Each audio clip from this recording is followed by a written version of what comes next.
when I was 3, get on it. When I was 3 years old, I remember walking up the hallway, out into the watery sunshine, and saying to some children, I've just had the measles. I'm the only one that's better, and I've got chips in this bag. And after telling me Mother years back about this incident, she said that was the day she went to bury my brother Charlie, who'd also died of the measles. Well, I don't know nothing about him except that he was 11 months old and he had the measles and he died of it. I mean, what memory can I have of him? I was only 3 myself. What else it was like that just stands out in my memory. We moved from there when I was 4 to Mill Road, where I brought up till I got married. I remember the day we moved to this new house at 24 Mill Road, Merton, walking out the garden and there was a dead cat down the pathway. Went in and told me mother. I suppose she disposed of it in the usual way. Oh. Well, you see, times out of number my mother had said, don't step round those chairs, you'll fall over and hurt yourself. Well, it was during the First World War, and she'd gone down the high street to see what rations she could get. And my sister Violet, Lily and I were stepping round the chairs, and I stepped all wrong and fell down and broke my arm. And Violet, I started crying as usual, and Violet bathed it with some water, and it went crooked. So in the meantime, Lily went down to find me mother, and they took me down to the Nelson Hospital, where it was set and put on a splint and bound up with yards of bandages, and had it in a sling, and that's how I walked about sometime. That was the usual procedure in them days with a broken arm. I remember that. I know they made a fuss of me and I went everywhere my mother went, and I slept in the baby's cot for a bit. I don't know why. I don't never remember it hurting, and I can't understand to this day. When people break an arm, they say they're in such terrible pain. And I was one of the biggest cowards out, and I wasn't. I can remember not crying. I only cried when I'd done it. I never even cried when they said, bury your head in your mother's lap. Well, I set it, said the doctor, which I did. I don't remember him saying it. I suppose it must have been a clean break. I've had no trouble with it since, and my arm's straight. I mean, in them days it was nothing for it to be set wrong or crooked. I think I could have used both hands all the time. I think I must have done, because I can use my right hand and my left hand with equal. What word do I want? I can use both hands equally, really. Although I'm right-handed, but I sew left-handed. I eat right-handed, so I must be what is termed ambidextrous. When I must have always been frightened of horses, because my mother told me she took me for a horse parade on Wimbledon Common when I was about 2 and a half. And I waited till the horses got up to me, and then I laid down in front of them. And she just managed to pull me up in time. So I'm still frightened of horses. And I've been frightened of horses all my life, so I imagine I must have been born with that fear. Well, she said they come tropping along, and I just laid down on the ground, I suppose, because I was frightened of them. And she just pulled me up quick. You mean they would have stepped on you? I suppose so. But I've always been frightened. I wouldn't get near a horse. No, if a horse come along here, I'd be hiding somewhere. You can't remember when this started? No, well, that was when I was 2 and a half. It couldn't have started much earlier, could I? And you don't remember it yourself? Oh, no, I don't remember that. Ordinary sort of clothes of the day, I suppose. a white lace pinafore over a frock, which was fashionable then, which was starched and ironed and gophered round the bottom, you know, and we used to wear those over frocks for quite a part of my childhood, so I suppose I've got that on then. No, I can't remember the very beginning of it. I can only remember isolated instance in the First World War. Not the day that it all began, because it's a very exciting day. No, I don't remember that day. What was your father doing? I don't remember that. I know my father was called up and he came. In those days, they were away. He was in France with, I suppose, I don't know what they called it then, I suppose expeditionary force. He came home in the middle of the night after being away for ages, and naturally he wanted to see us children, and he woke us up. And mother said, "Here's Daddy come home to see you," and I opened my eyes, and my famous words were, "That's not my Daddy, he's got short hair." And he gave us some bright new pennies. And sometime during the war period, when he was on leave, he took us up London, and I had my first ride on an escalator somewhere, because I was rather dubious of stepping on these moving stairs. But he encouraged me on, and there you are. We had a ride up and a ride down.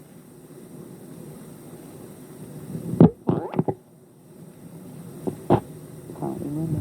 I know that the soldiers came home various times, and my mother was rather an accomplished pianist, and we used to have little parties, and I could sing in them days, and I had 3 little songs. "You Were the Only Girl in the World," which was popular then, and "God Bless My Soldier Daddy," and "You Gave Me a Wonderful Rose." My elder sister played the piano as well, and we used to have some little parties, you know, for the husbands that come. They all came to an end when my father came home, because he wasn't party-minded.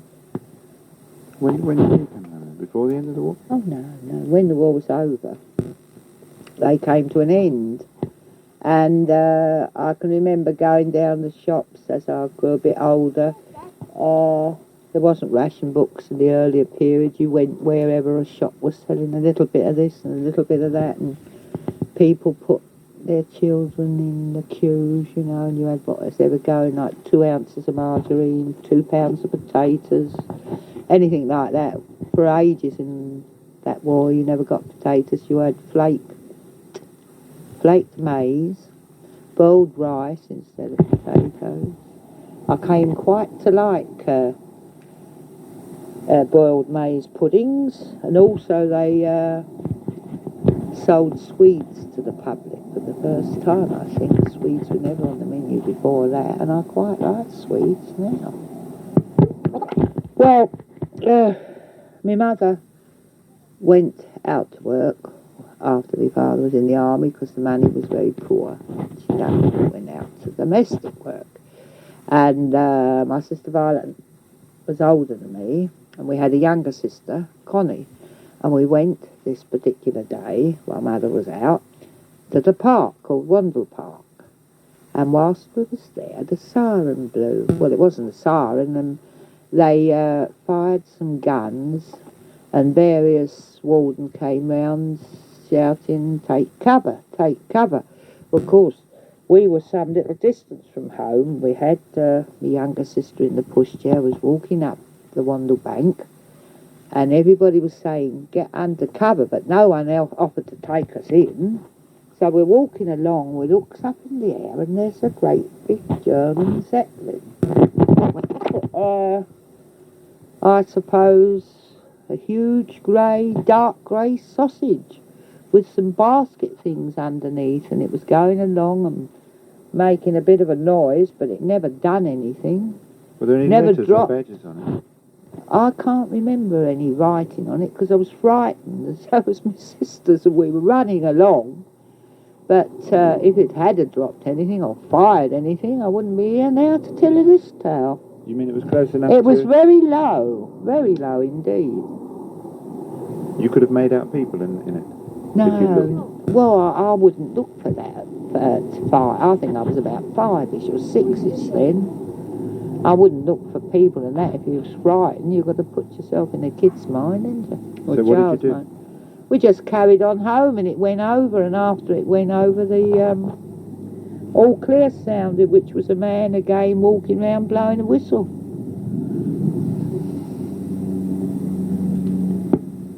I can remember when we were at school, if the air raid sirens went, we all sat under our desks, and teacher used to get us to sing songs, though I don't think actually, what I can remember, I don't think there was many bombs dropped during that war.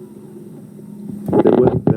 No, I don't remember seeing any bombs. There was a gun near what they called a Big Bertha on the railway near my home, which when it used to fire over night time used to shake the houses. I can remember that, but Did you ever see it? no, I didn't see it. I don't think we even got up if there was an air raid on in the night. I don't remember whether we had any blackout procedure or anything. Did you hear bombs at all? No, I never heard any bombs. Matter of fact, I don't think there were any dropped round us. I know on Wimbledon Common they had a part of it turned into a soldiers' camp. We had soldiers up there, but I can't remember any bombs or anything dropping. Did you actually went on the common and saw this camp? Oh yes, we went up there. Used to go about practically as normal. It was only now and again that the sirens would go. Do you remember the effects of the rationing? No, the only effects I remember of it is going down and queuing up at various places for little bits of shopping, but towards the end I understand they did bring out some ration books. Well, sugar and tea were supposed to be very short at one time. I wouldn't remember that. Whether we had any other sweetening in the things, but I just remember those three things. What I said, we were lucky if you got a potato, and we had these other things in place of, or in lieu of, as one would say. And as I say, I got quite to like plain boiled rice with a bit of salt in it, and these maize puddings and swedes. Different people have told me different things about how far they used to have to go and get anything that was going, like a few potatoes. Word used to go round if a shop got anything in, and then used to go down and see, and people used to put their kids in, but used to get a bit more that way. But I think the shopkeepers got used to that and then only served adults. I don't know. I don't really remember a great deal about that. What about things like oranges and bananas, I suppose? Well, I wouldn't know whether you saw any of those or not. What? Well, from where? No. We weren't allowed to read the paper as children for years, and there was no wireless or television, so... Why weren't you allowed to read the paper? We weren't allowed to read the paper in case there was any murders or anything, and all we were allowed to look at was a little cartoon in the Daily Herald, which my father had daily, called Bobby Bear. What did Bobby Bear do? Oh, Bobby Bear done the usual things what cartoons do, He was a good little bear, and sometimes he got into trouble. And he always came out on the right side, like they always do. Was he cheeky to teachers and parents and things like that? I don't remember really what it was about. I just used to read Bobby Bear up to his tricks, I suppose, going out with his little mates and that. What was your father's job before the war or after the war? My father was a patent leather dresser. Where? Well, he worked at several, but the one I know, he worked at Paxton's. Where's that? South Road, Wimbledon it was. And it was a well-paid job because it was you had to serve an apprenticeship for it. It was, well-paid. When you say well-paid, do you know how much, for instance? Well, my sister always said he used to earn about £14 a week, which in those days was jolly good money.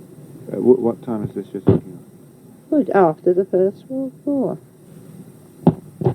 You see, he'd evidently had served his apprenticeship before then, and he came back to it I know that he told us during the war he shoed mules, and one of his, what he was in the war, he took the ammunition up to the front line for the soldiers.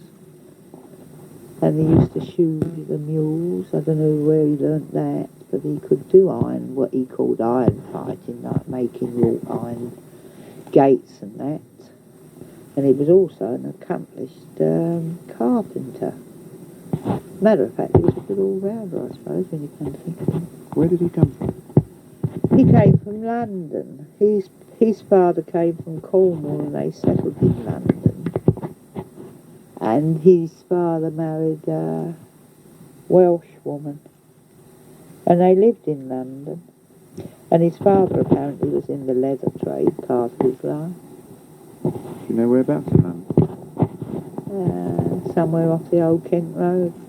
Walworth, no, I don't know if it was Walworth Road, somewhere around there, an Old Kent Road way, which apparently in them days was sort of semi-country, the way my mother talks. She was born and bred up there. She talks about fields down the by the canal and, you know, that, which is quite a few years ago Didn't now. Hoxton come into it somewhere? I've heard you mention that. I don't think so. Deptford, my mother said the parish was what they lived in. But they lived off the Old Kent Road near the New Cross Dog Stadium. And apparently my father's mother at one time lived down the same road as my mother's people. What sort of man was your father? Very fastidious. Short. Well, I wouldn't say he was short. He had a violent temper when he was roused, and he was, you know, if he told you to do a thing, you expected instant obedience. But thinking it over, he was all for his children and home. I wouldn't have called him a bad man at all. Now, which one would be? I don't create the impression he was always losing his temper or always rowing, because he wasn't. As long as things run smoothly and everything was put back in its place, and there was never a hair in the comb, and all the drinking glasses were highly polished, and the shoes were all cleaned, and the backs and all that, life went along sweetly. But you see, we all had a certain place round the table. And this particular night,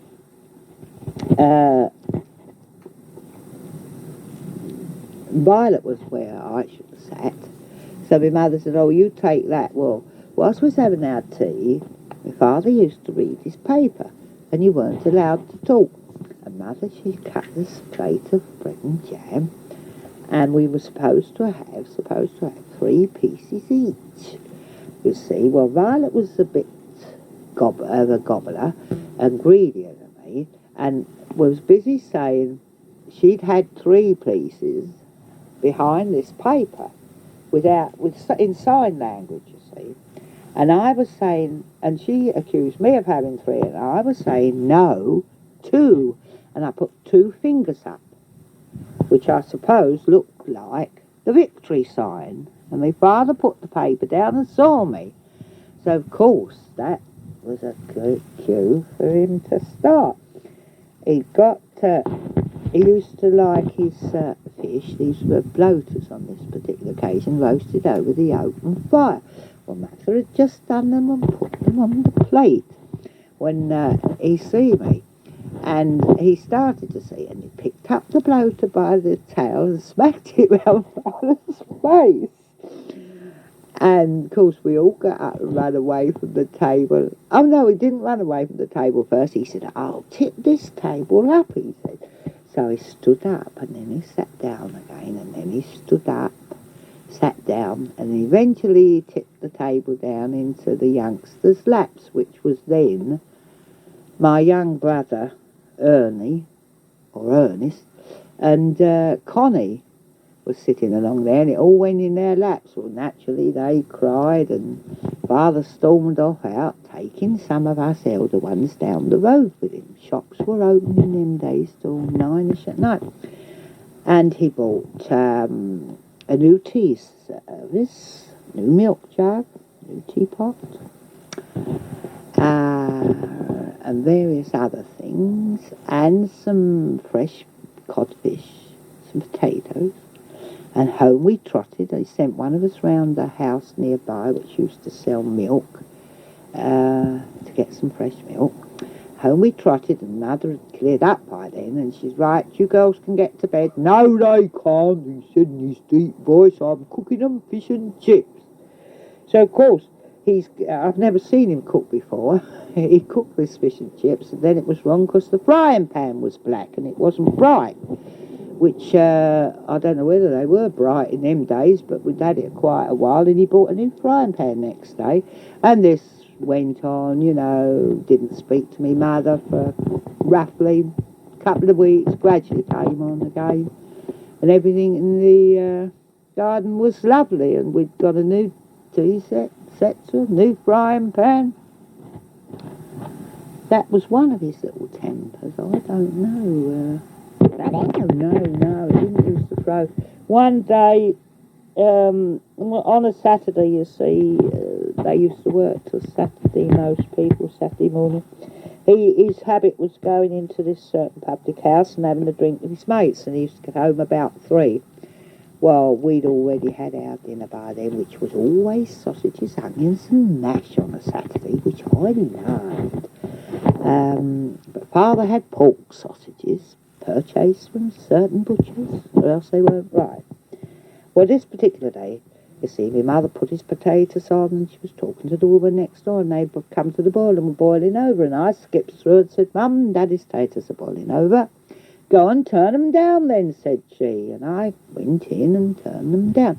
He waited until she finished cooking the meal and took it in, and he tasted one little forkful of potato and said it was burnt. No, they're not, said my mother. Yes, they are, said he. And with no more ado, he picked it up and threw the lot up the kitchen wall. Put it on. Wait a minute, I'll tell you the one where the wind was cold, when the sash went in the middle of the night. Let's see how to start. One night, we were all asleep, and we were woken up by a large bang. So my father, he wasn't a nervous man, didn't really think about anybody entering the house, but he always kept this stout stick in the corner of his bedroom. So, of course, everybody wondered what this noise was, naturally thinking someone had broken in. So, out to bed my mother and father get, and my father was very fond of carrying a lighted candle in the candlestick on his finger. So he says to my mother, you go first, Lil. I'll follow on with a stick, and if there's anybody there, I'll clout 'em one. Mother made me laugh next morning. She said, yes, it was all right. You go first, Lil. I'll follow on with the candle. If anybody would have got the clout, it would have been poor Lil. Anyway, we found out next morning it was a sash school window that went down. That'll do for that one, won't it? Oh, he swore it in his sleep. He used to shout out some real right ones in his sleep. We used to wake up and hear this big, I can't say it though, can I? Of course you can. Unless it's too bad. Turn it off. Going in the night. Did the girls hear me, Lil? Yes, sir. Oh dear, why didn't you wake me up? She said, I'd try, but I can't wake you up. But normally, the most he ever said around us was a bugger and a bloody. What about your mother? Oh, no, she never used to use any more than that. My mother was, you know, she knew how to manage her husband. She done things to keep the peace, like on one particular occasion, which I think was rather a cheek in them days, she used to spend all Monday washing, because washing's different than it was today. There was such a lot of starch in an island, and everything was boiled and scrubbed down or washed first. You know, it used to take her nearly all day to do that. Well, on a Sunday, he was very proud of his best suit. They fitted him like a glove, was always his words. He had them handmade by a little tailor in Collier's Wood. And he used to wear this on a Sunday, you see, and he would hang it behind the door in the sitting room. And my mother, of all the cheek, had to brush this and put it back in the wardrobe. And this particular Monday, she'd forgotten. Well, that caused a nice row when he come home and found his suit still behind the sitting room door. But she did try and do what he wanted. But she mostly, watched her P's and Q's and didn't cause many upsets, really. So this was typical in those days, was it? Of a man and wife? Well, it was, although I understand now I've grown older and talked around to people that I was well brought up, well fed. I didn't know when we used to sing Grace at school, we thank you, Lord, for this our food, our midday rest and childish play. And some of the poor girls had only been home to bread and margarine and perhaps a slice of dry bread if they were lucky. And we used to turn our nose up at a good dinner and a pudding afterwards. I didn't realise how well off we were. Were there children about with no shoes? I knelt down. No, I don't remember seeing them with no shoes, but I used to kneel down in the hall prayers behind girls with the whole of the sole missing of their shoe, bare flesh through. And I used to blame the girls in my mind and think how horrible they were. I never realised it wasn't their fault. I mean, we were always well dressed. We had best clothes, weekday clothes. Our Sunday hair ribbon, I had long hair down to my waist, well, so did my sister. Our Sunday hair ribbon had to be rolled round a matchstick and put in an ornament all the week. We didn't wear the same ribbon for school as what we wore on Sunday. What clothes would you have worn on a Sunday? Oh, Mother used to have our clothes made for years. We used to have what she called a coat frock in the summer, which was not a winter frock and not a summer frock, and it usually had long sleeves. That it took the place of what it said. Instead of buying a summer coat, you wore this frock, which in the hot summer Sundays was most hot. But on the cooler ones, it was just what you wanted. My life in my day, I suppose you would call it, much more gentle, easier flowing, but then I didn't know how the other half lived. I only went. One didn't visit in one another's houses a great deal, and I just went by what went on in our house. And as I said before, we were quite well clothed and well fed. People seemed happier. Well, they seemed it to me anyway. They, was what they'd done. They'd go to work, come home, tend their garden, go for a walk. We lived on the edge of Malden, which was then like a country village.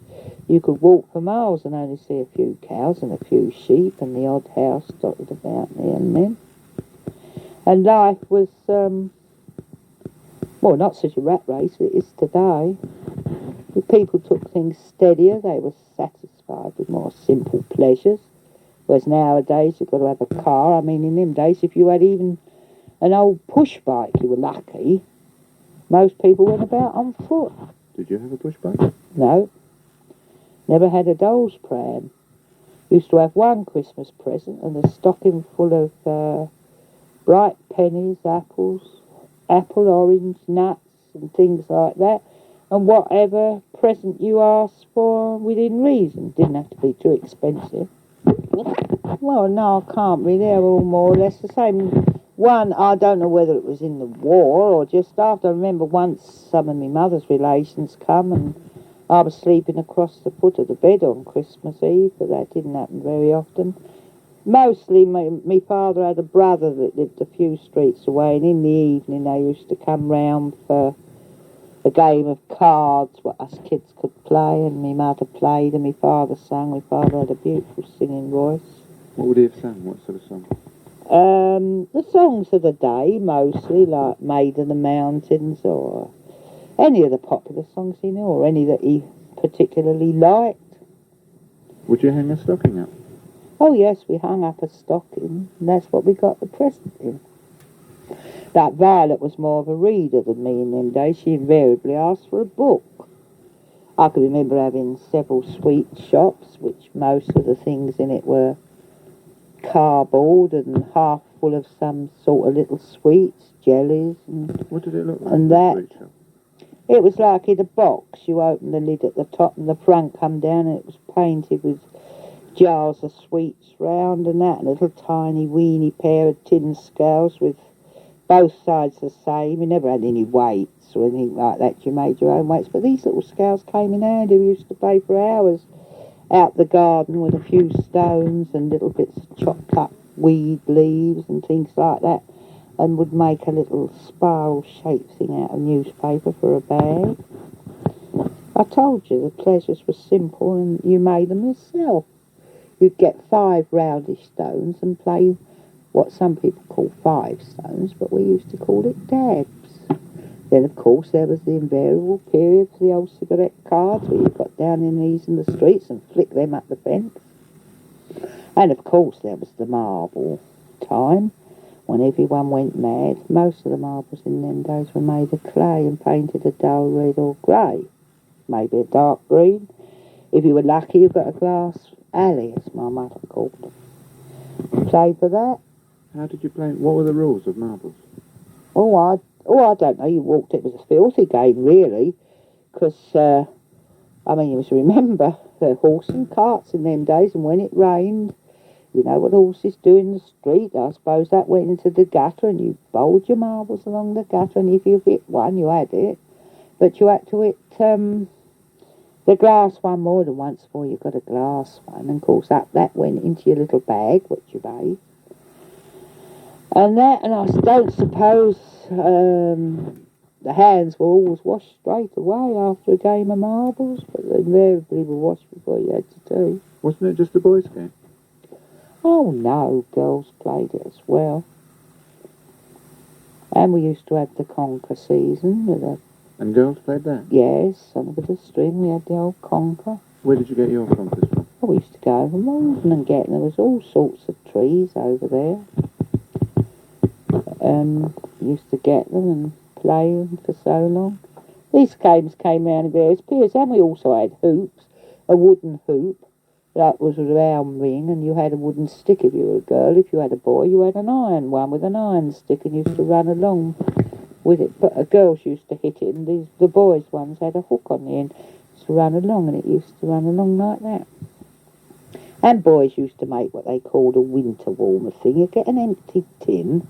I don't know what they filled it with, bits of rag, I think, with a bit of string going through it. And they used to light it and pull the lid up and down, and it would make a noise. Oh, we've done plenty of little things we shouldn't all have done. Well, how did you get cigarette cards? Oh, well, you got them off of your parents or whoever. Because they used to have a cigarette card in a packet of cigarettes, and my father used to roll his own mostly, but he had the odd packet of Black Cat which had a cigarette card in. I mean, if you got a cigarette card, you looked after it, hung on to it, because you was the dog's dinner if you had more than the girl next door, weren't you? And how did you play the game with cigarette cards? Well, you used to put so many up the fence or a wall, and then you knelt in the gutter and you sort of flicked it between your fingers, and if it knocked one down, well, you had it. Yeah, it was only a simple game, but it used to pass the time away. Did you have the one where you just flicked them against the wall and it had to rest across two? Yeah, that one. Yes, we had that one and all. I don't remember the scoring. That's asking a bit too much. But I know when it was marble time, the boy used to sit in the middle of the pavement with his legs open, and he'd spit on the ground and put this big glass alley in, and you all bowled up. Well, all those marbles that didn't hit this alley, which invariably didn't, he kept. You see, and now and again, us girls used to sit there doing it. And if my mother come along, it was a clip's idea, and get up. She didn't approve of that. I don't know why. And she never used to approve of us playing Bang the Barrel either, which was somebody stood up and bent over with their head towards the wall or fence, and you ran and jumped on, see how many you could get on it. We used to call it Bang the Barrel. She didn't approve of it. I don't know. These sound like boys' games mostly. Well, some of them were boys' games. We weren't particular about whether they were boys' games or girls' games. But you see, we only got out to play on a Saturday afternoon. We had to play in the garden all the week. It wasn't ladylike to play out the street in them days. And we played out the street on a Saturday afternoon because my father was having a sleep in the kitchen on the sofa. And if we made a noise, it woke him up and he got irritable. So We used to have our pocket money, which was twopence a week, which wasn't bad going in them days. And off we went out till 6 o'clock. Then we come back for our tea. And various other little jobs we used to do, such as odd bits of shopping or going and getting some beer for my father. In the morning before breakfast. And in the evening. On fine Sundays. He used to call for volunteers Sunday morning and we used to get up and go. We weren't dressed in our best then, across the bunch